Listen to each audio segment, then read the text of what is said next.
Le baptême chrétien est l'une des deux ordonnances que Jésus a instituées pour l'Église. Juste avant son ascension, Jésus dit « Allez, faites de toutes les nations des disciples, les baptisant au nom du Père, du Fils et du Saint-Esprit, et enseignez-leur à observer tout ce que je vous ai prescrit. Et voici, je suis avec vous tous les jours jusqu'à la fin du monde. » Matthieu 28, 19, 20. Ces instructions précisent que l'Église a la responsabilité d'enseigner la parole de Jésus, de faire des disciples et de baptiser ses disciples. Ces choses doivent être faites partout, jusqu'à la fin du monde. Ainsi, ne serait-ce que pour cette raison, le baptême a de l'importance parce que Jésus l'a ordonné. Le baptême était pratiqué avant la fondation de l'Église. Les Juifs de l'Antiquité baptisaient les prosélytes pour signifier la nature purifiée des convertis. Jean-Baptiste utilisait le baptême pour préparer la voie du Seigneur, exigeant que tout le monde, pas seulement les non-juifs, soient baptisés, parce que tout le monde a besoin de repentance. Cependant, le baptême de Jean signifiant la repentance n'est pas le même que le baptême chrétien, comme on le voit dans le baptême où on baptise au nom du Père, du Fils et du Saint-Esprit. C'est ce qui en fait un baptême chrétien. C'est par cette ordonnance qu'une personne est admise dans la communion de l'Église. Lorsque nous sommes sauvés, nous sommes baptisés par l'Esprit dans le corps de Christ.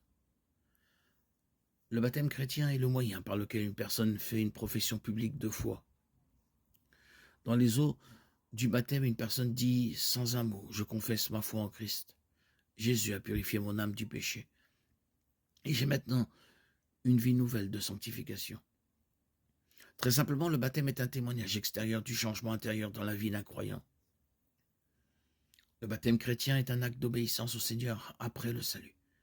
Bien que le baptême soit étroitement associé au salut, il n'est pas une condition pour être sauvé. Actes 18, 24, 26 et 19, 1, 7.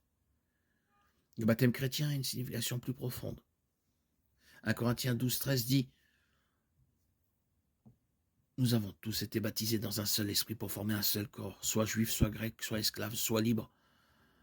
Et nous avons tous été abreuvés d'un seul esprit. » Le baptême d'eau est une reconstitution du baptême par l'esprit. Le baptême chrétien illustre de manière dramatique la mort, l'ensevelissement et la résurrection du Christ. En même temps, il illustre aussi notre mort au péché et notre nouvelle vie en Christ.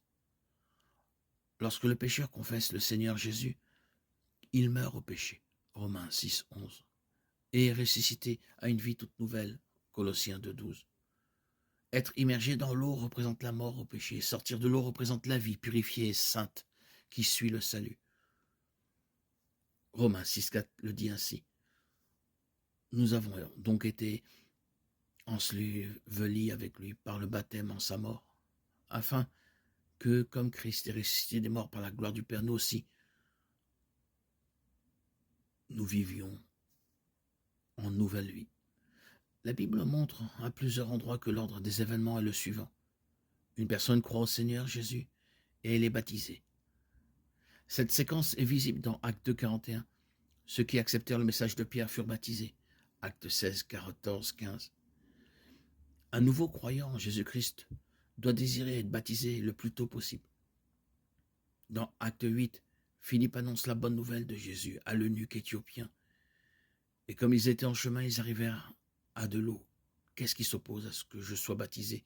Versets 35-36. Ils arrêtèrent aussitôt le char et Philippe baptisa l'homme. Le baptême illustre l'identification du croyant avec la mort, l'ensevelissement et la résurrection du Christ. Partout où l'évangile est prêché, où les gens sont attirés par la foi en Christ, ils doivent être baptisés.